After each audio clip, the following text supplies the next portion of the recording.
Yung ginawa mo kanina, ang tawag dyan, rectangular prism. Ah, rectangular prism? Tama. Mabibilang mo ba kung ilan ang bukha o plane na pinagkabit-kabit para mabuo yan? Sige. Subukan natin. 1, 2, 3,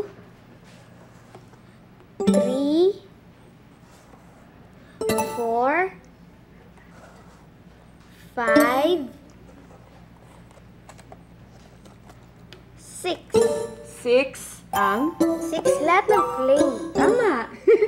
Mabibilang mo ba ang lahat ng edges? 1, 2, 3, 4,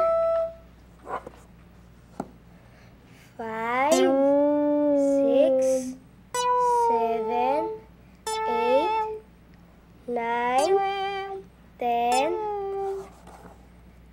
11, 12. 12 ang lahat ng...